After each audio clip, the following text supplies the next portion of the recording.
Welcome to Season 3 of the Take the Leap podcast. We want to thank you for being a part of this journey with us. Whether you're just starting to tune in or you're a longtime listener of the podcast, you can expect to hear from entrepreneurs in all stages of their journey, how they got to where they are, and all the mistakes and victories they've had along the way. We're excited to share new guests and have some returning folks from our first 2 seasons. Thank you for being here, and we hope you enjoy this episode. Welcome back, everyone, to the Take the Leap podcast. We're really excited to have Aneisha Velasquez with us. Aneisha is a bookkeeper and clarity guide who helps neurodivergent business owners pause, process, and find peace with their finances.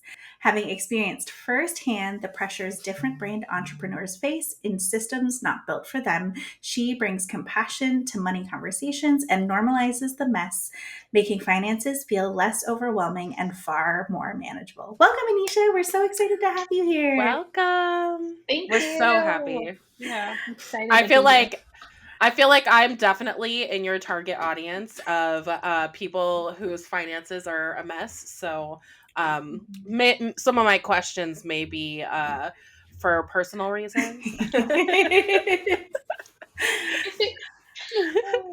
Well, we'll start off like we normally do, which is we'd love for you to share what your Take the Leap story is, how you decided to become an entrepreneur. Yeah, so it's a winding story, which I feel like is really common actually with most people I talk to. So I went to college to be well, originally I went to college and I didn't know what I was gonna do. I was just trying to figure out. I have a lot of interests. And I think I started off in like computer science because I had taken programming in high school and really enjoyed it. But I realized I'm just not that into it like my other classmates who'd been like programmed since they were like 7 or something on the weekend. I'm like, I'm not that into it. So I switched my major a few times. I did like, I think biology and I kind of ended up in deaf education. And yeah, so I did that, didn't finish because I realized I'm not cut out to be a teacher, but I did like the deaf side of it and I switched to being a sign language interpreter. And so that's kind of what my degree, that's what I graduated with. Sign language interpreter. Um, the program had an internship and helped us find work because they had connections in the community. So I started interpreting and that was what I did for the next like 8 years. And about like year 5, I realized this isn't really like a long-term thing for me just because it like I'm neurodivergent, so it's like it was pretty people heavy. I was getting burnt out and I was having the signs of burnout, like cynicism, like random annoyance, and I realized I needed to switch. So I tried different businesses just on the side to see if like, do I like tutoring online English? During the pandemic, I tutored math online. I was just trying to see what would work. And then I realized I really enjoyed that, like the back end money side, especially after 1 year when, as an interpreter, I forgot to send invoices out. And by the end of the year, I realized I was owed money because I was going through everything before the end of the year. And I had to send out an email to like 2 different agencies saying, like, hey, I haven't gotten paid for these invoices yet. Like, when can I expect them? And luckily, they paid. Like, there was no issue. It was just like I'd waited months to reach out and let them know, and I felt really embarrassed, like just how long it took me to notice. And so after that, I realized I should keep a closer eye on what was going on. And then eventually, that kind of turned into realizing like I really like this like bookkeeping, money, business, finances thing. Like let me learn how to do it properly. And then realizing other people don't like that part, like they really hate it. So I'm like, oh, this could be a business, and that's kind of how I ended up as a like bookkeeping, but it's just really, really windy. Yeah. I really love that though, is like, because you do think a lot of times people go into business for one thing and then need to like adjust at some point. And so I like that you kind of had that like growth and development into something. And then also recognizing like a niche, like, yeah, I hate doing my QuickBooks, but I don't have enough money to pay somebody to do it. Right. So like, it is a necessary evil. And I know my mom is eventually, I don't know, someday going to become an accountant. That's a longer story for later. Yeah. But she she is just always like, you just gotta like keep up on it. And I was like, no, I just do it once a month Mm-hmm. and I don't forget Yeah. what I spent money on. So like, Mm-hmm. it's not a problem for me.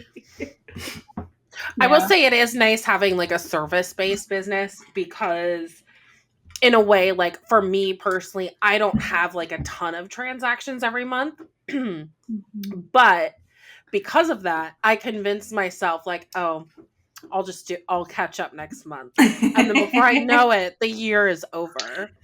And I'm doing like a year's worth of bookkeeping. So on one hand, I'm like, yes, this is great. And then on the other hand, because I don't have like good systems in place for that for myself, I just use it as a good excuse to not do it until it becomes a problem. And so yeah, it's I can relate. And I have also um missed payment from a client before and not noticed Mm-hmm. until I was doing my yearly catch up. Mm-hmm. And at that point, like I hadn't like, I'd finished the project and moved on from that Mm-hmm. client and I didn't catch it until afterwards. And so I didn't feel right about like Yeah. reaching out. And I'm like, I mean, it wasn't like a year's worth of payment, but is still like it was a pretty significant like sum. And I felt really stupid. Mm-hmm. So I'm sure a lot of clients are in Mm-hmm. that same boat of like it's not the fun part of business, at least for some people, Some people might love it too though. Mm-hmm. Yeah. Yeah. Well, and it's not a controversial take, but I think because yeah, there's always the advice you should do it more consistently, but I feel like if you don't plan for how you already work, then it's almost like extra pressure because you're like, I'm supposed to do this, I'm not gonna do it, but then you're also like, but I was supposed to. It's like double pressure. I don't know. I'm just like, just build it where it just takes into account you're not gonna do it. Like what I used to do in school, because I'm a planner, but I also like to procrastinate and take my time to do things. So I would just in my planner like plan out my procrastination, if that makes any sense. Mm, Yeah, so I would that's just smart. yeah, I would just give myself like buffer time, like this is the day I will finish, and then if I did procrastinate, it was fine because it's like early. So I don't. It's like I think it's like that the autism and the ADHD when they would work in sync. The autism is like, okay, I know you're gonna procrastinate, so let's just plan for it, and the ADHD is like, good, and I'm gonna forget you did that. So yeah, I'm like, just build it how you are. I don't know. It's hard enough. Yeah. Yeah. Hmm. Well, it's so funny too, because I feel like so many procrastinators, we still get stuff done on time. We Yeah. just like Hmm. it's like running like a race and being like, we're just sprinting in that last Hmm. Hmm. little bit and we still make it, but like under the wire. Yeah. So if you like you Yeah. said, if you can build in that procrastination time Hmm. or just like forgive yourself because you're just going to do it when you have energy or when you mentally feel like it, or sometimes I feel Yeah. like when I start things early, it actually takes Yeah. me longer than if I had been like, okay, I have an hour to do this. So like, let's Right?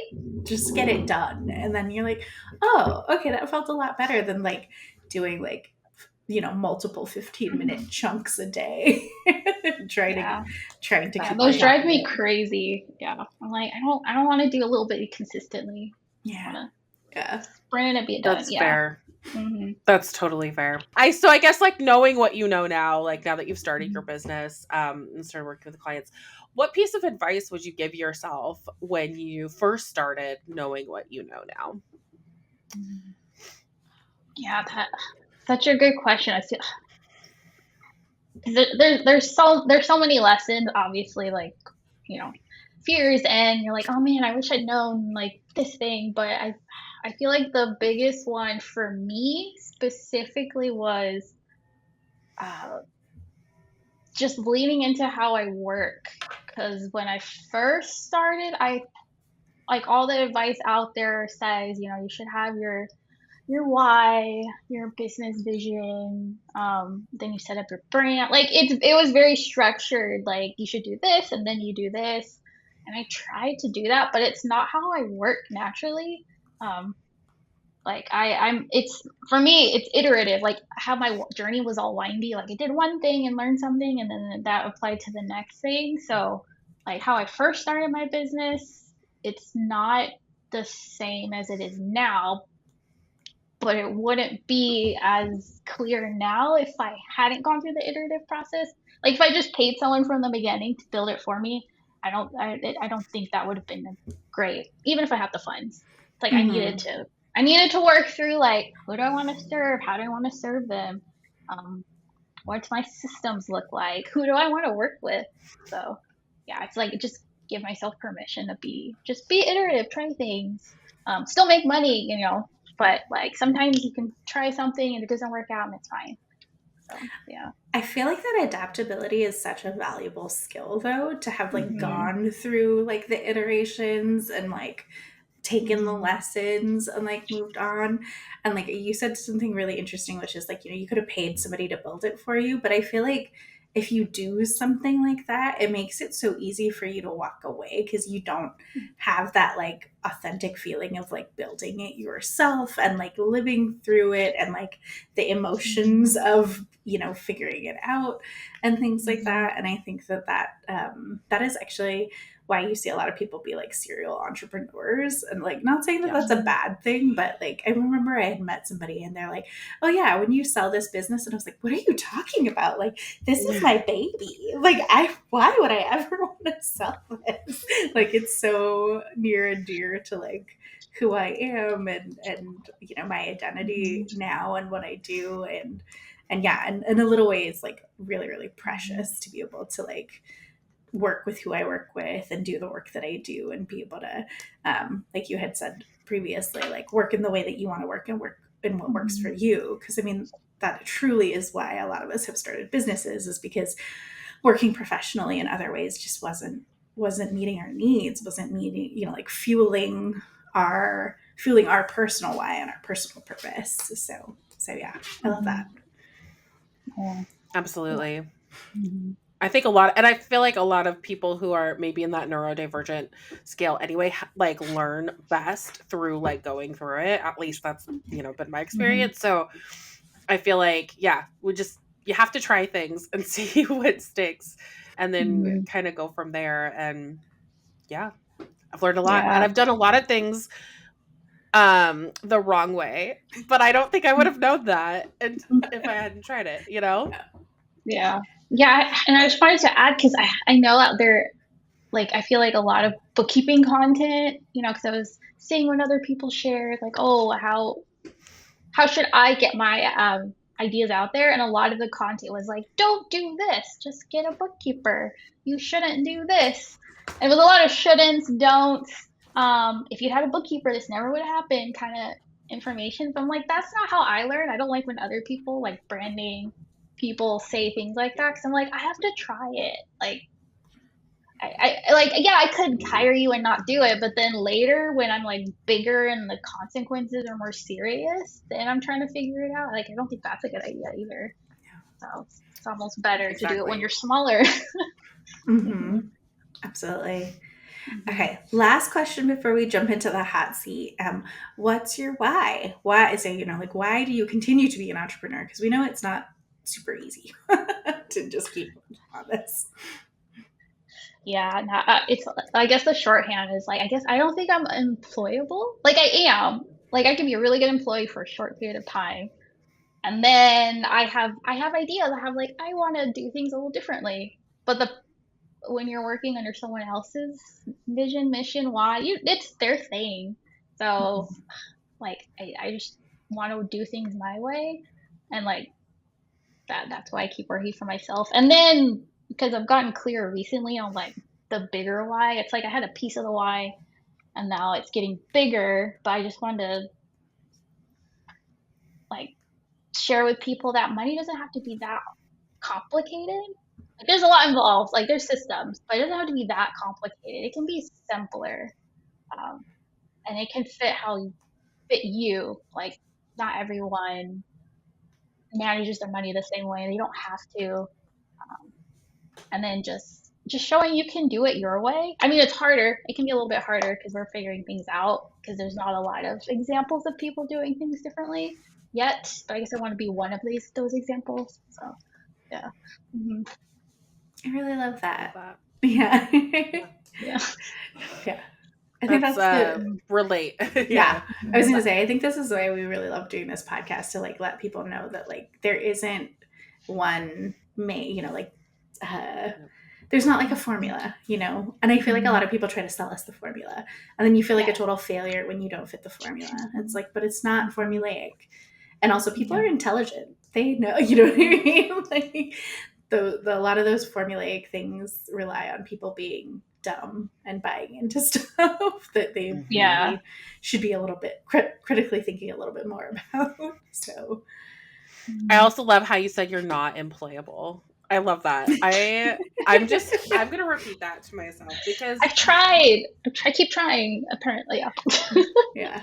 That doesn't mean you're not valuable. It means like you have a different skill set than what, and that's also not saying that a job job is bad either. No, like, it's not. Yeah. Like, so yeah, some people are better having a real job, a job. You know what I mean. You know what I meant. A regular 9-to-5-ish job. A regular 9-to-5. Some people need that for different reasons, right? And being able to be an entrepreneur also comes with its own set of privileges and all that. So it's really, really great. But I feel like it fits a certain personality type, and yeah, I would be miserable. You could not pay me enough to go back. Like, my number would be very, very high. And then you're like, even then, yeah, I would want still be worth it. Certain privileges. Yeah. When you also said something that I really relate to as well, is like when you start working somewhere and you have all these ideas and things that you want to try. Like, I remember when I first started getting clients and they're like, this is a brilliant idea, it worked out so well, and I was like, I've been trying to do this at like 3 other jobs, and they never let me because they all thought they were smarter than me, and they wanted me to do this thing that they really wanted to push. And so it was very validating for me to like have that happen, and then and feel a little less like I was like I failed at the working world or something like that instead. So yeah.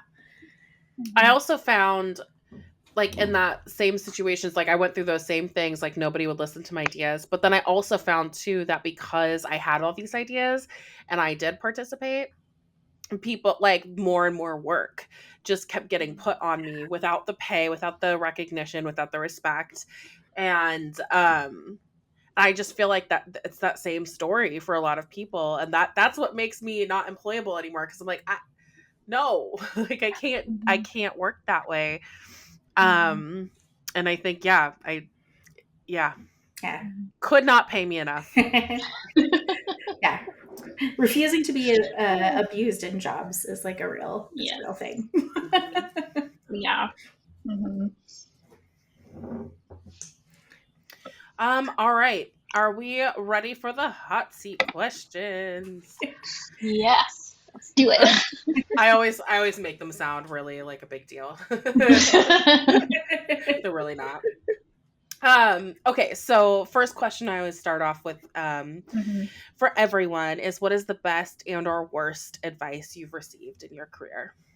Best and or worst? Ooh. Oh my gosh, why is my brain's like, I can't think of anything. I think I tend to ignore people's advice. Not in a bad way. It's just like I hear it and then I'm just like, let's just let it go by, because it's always from their lived experience or perspective, which usually isn't mine. But okay, so best or no, worst advice. That's easier.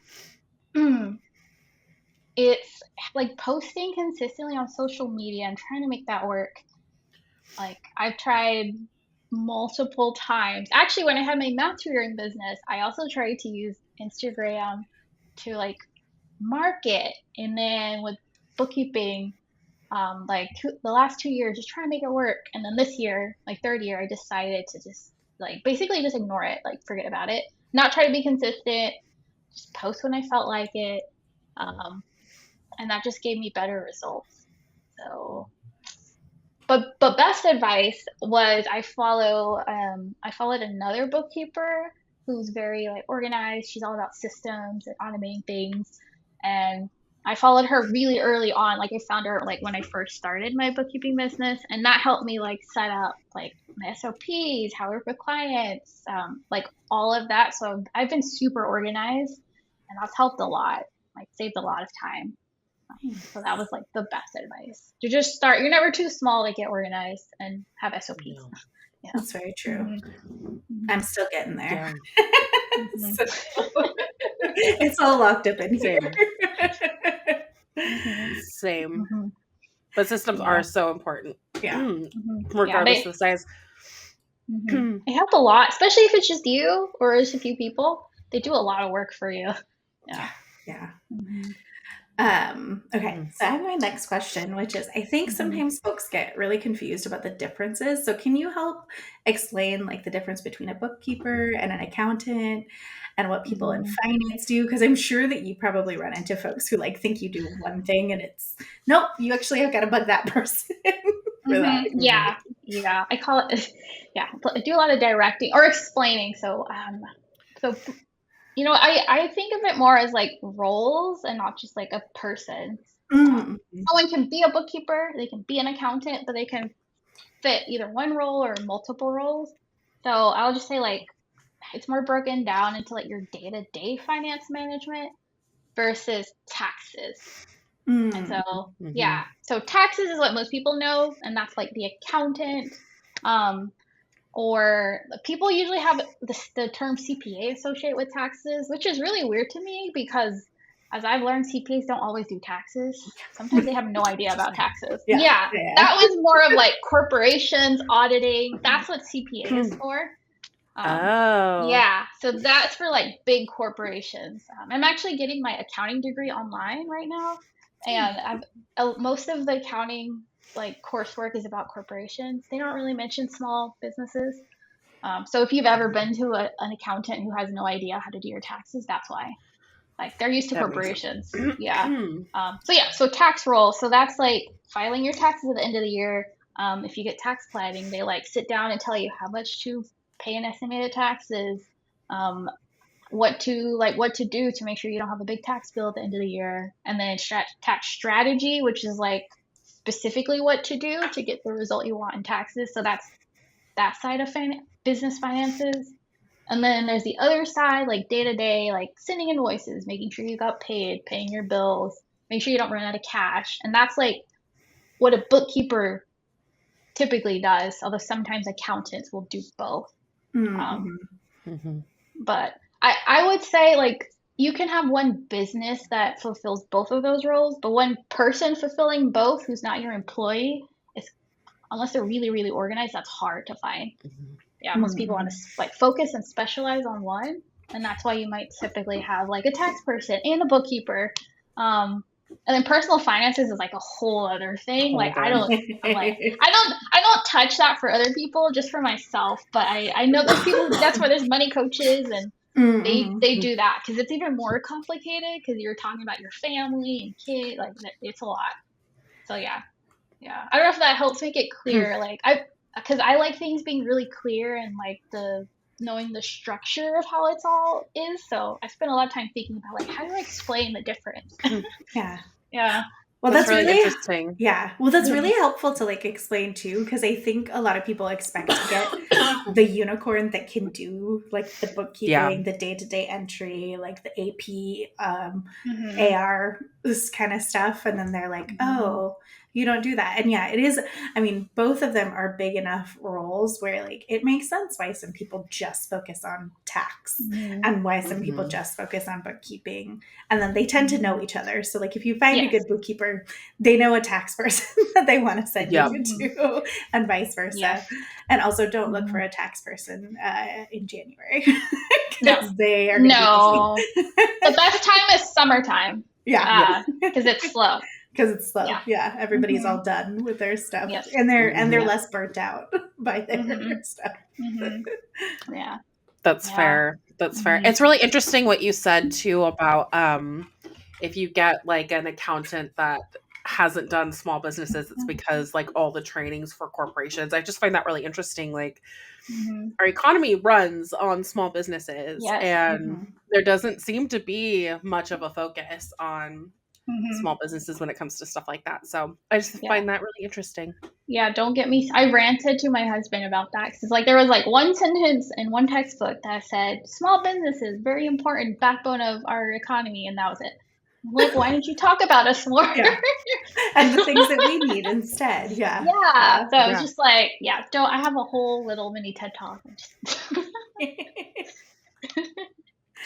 Oh, Exactly. Well, you touched on this a little bit earlier, as I'm just kind of curious. You focus on neurodivergent clients and helping them with their bookkeeping. Why is it that you decided to work with neurodivergent people specifically? And if, yeah, you want to share a little bit more about that. yeah, so I like the short answer is they found me, probably because I am one. And then the longer answer is in 2021, I realized I was autistic, so I got like I got my diagnosis pretty quickly, like in a few months. Because once I set my mind to do something, I usually do it. And I just wanted to know, like, am I?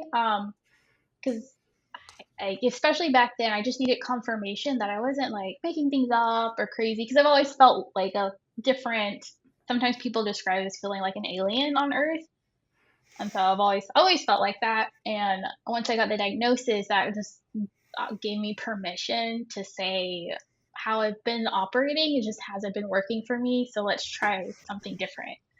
And like that experience I just bring with me for bookkeeping because I notice again a lot of bookkeeping advice is just very shamey, and I think they think they're being helpful, like the other counting people, um, but it's not helpful. And honestly, I have like my own personal theory that most of them are also neurodivergent too, just undiagnosed.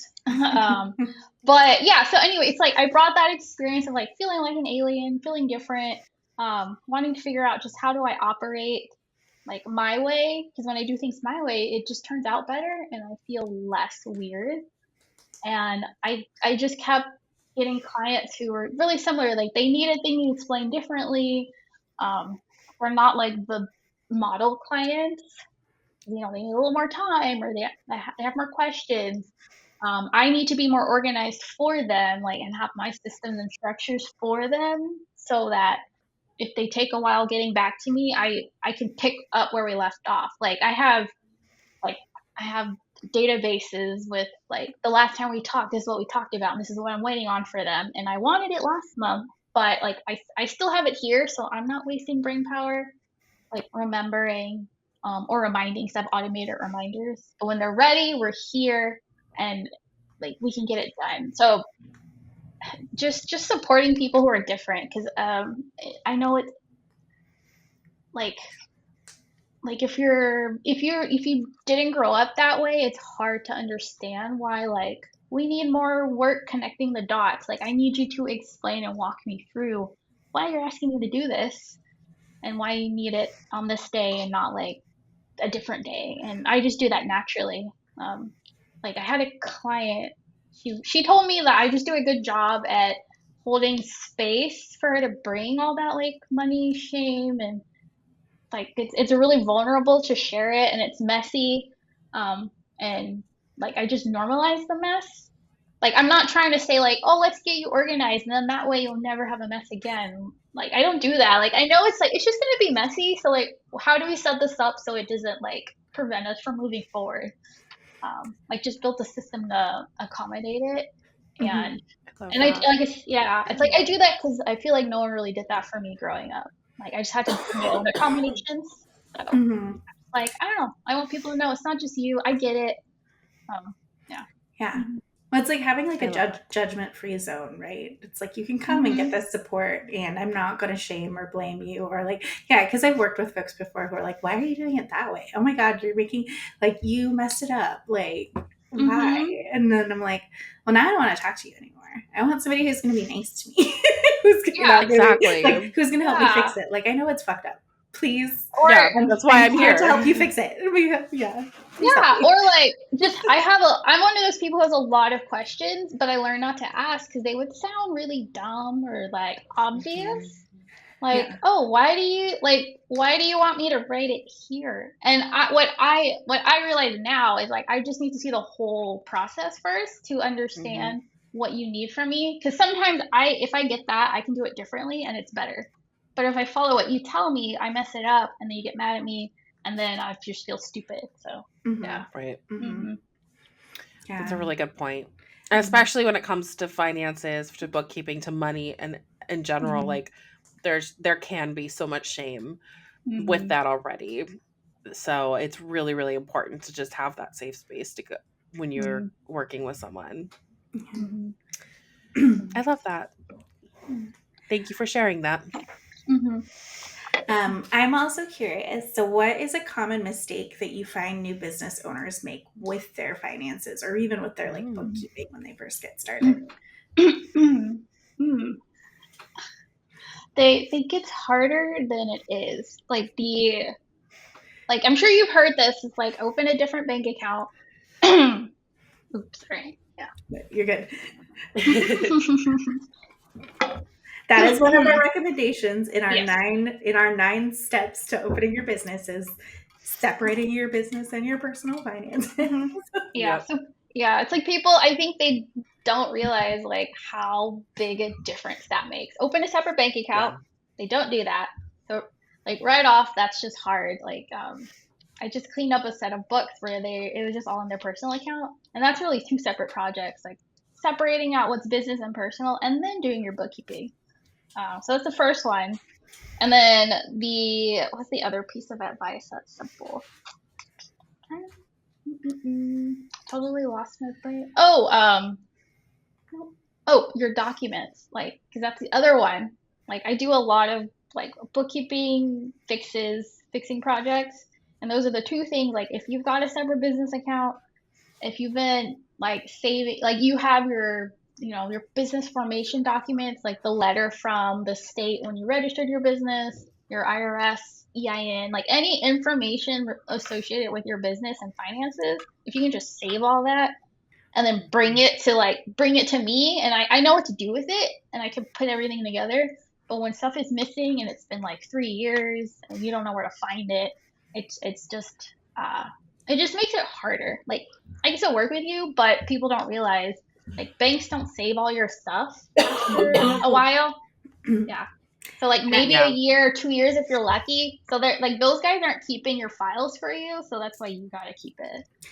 Yeah. You know. I Hmm. have a perfect example of this. I just had to switch bank accounts because I'm not in Oregon anymore. So I opened a new bank account and I hadn't switched the business address that's Oh. registered with Nevada. But when I was sitting there with him, I was like, okay, that's the wrong address. Don't send the card to that address. I'm giving you 2 other addresses you can send it to. And he's like, oh, yeah, we won't send it there. We'll send it to what you mark as your mailing address. Guess where my debit card was sent? To the wrong address, an apartment I don't live in anymore. So, so I have to call them and be like, can you please rush this to the right? I'm not going to give them 2 addresses. I'm going to be like, I just want it at this address, my home address. And Mhm. that's fine. But yeah, banks will go off of whatever is registered online Mhm. Yeah. oftentimes. Exactly. So, yeah. Mm. Yeah.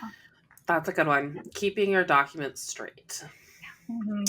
And it doesn't have to be fan. I tell people like just throw it in one Google Drive folder, or even in your if they're all in your email and just one label there because One it's easy email. to Yeah. find it. You can organize it later. Just have it.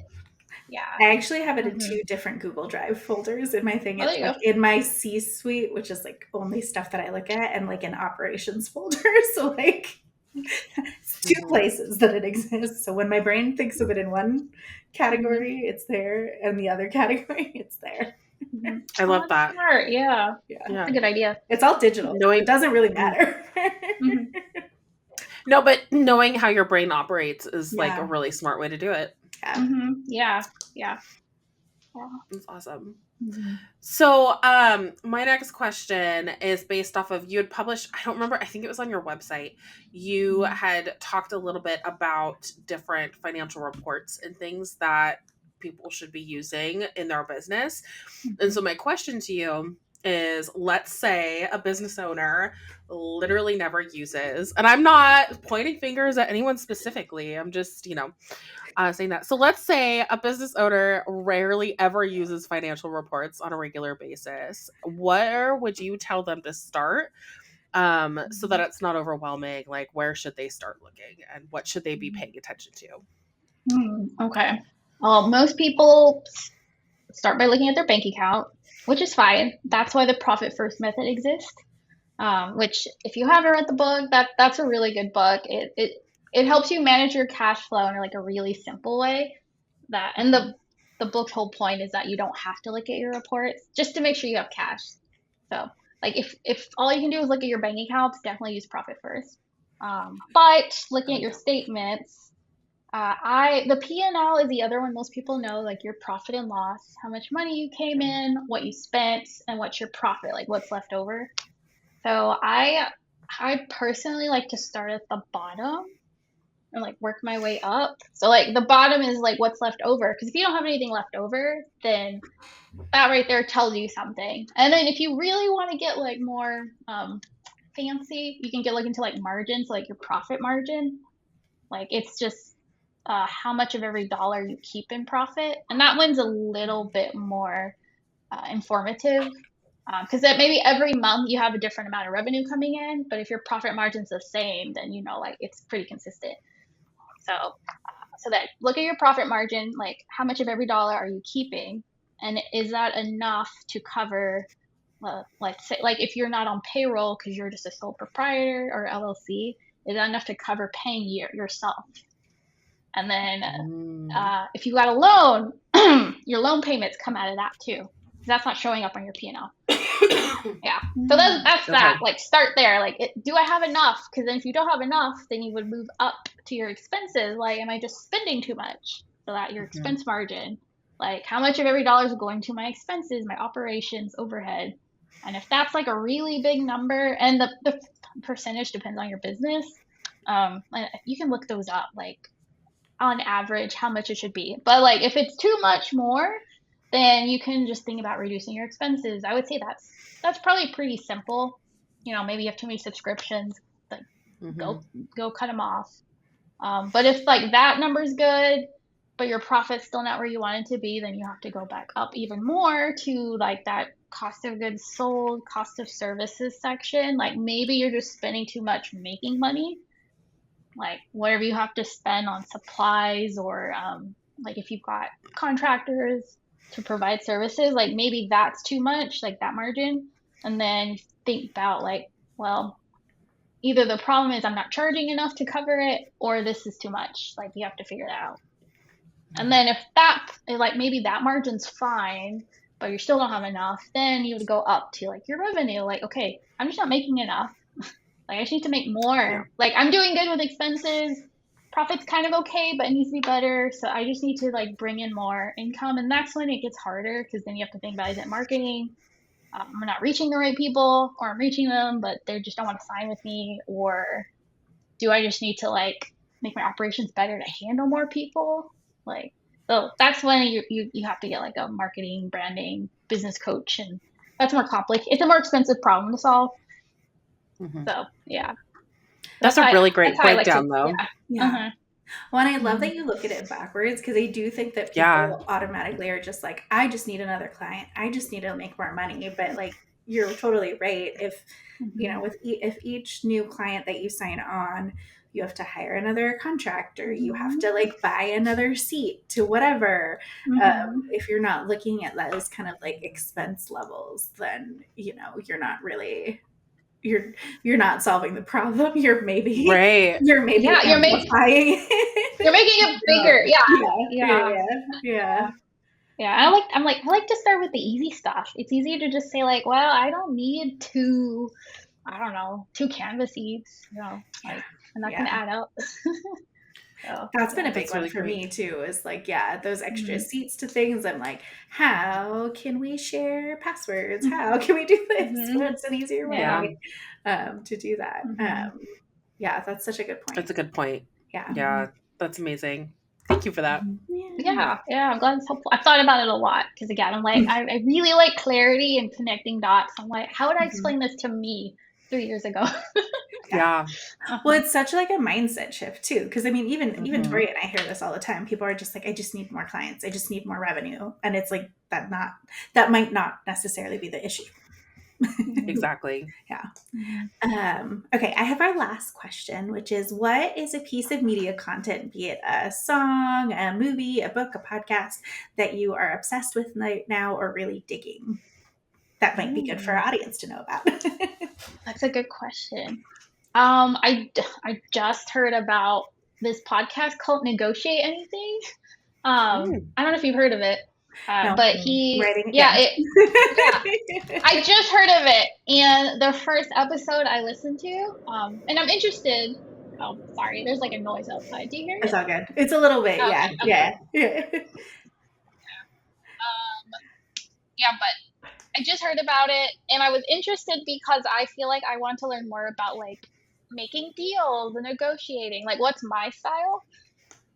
Yeah. And so the podcast host he just talks about negotiations and he interviews different people. And the first episode I listened to, he interviewed this woman who wrote a book about fawning, and like the way she explained like her experience and like the reason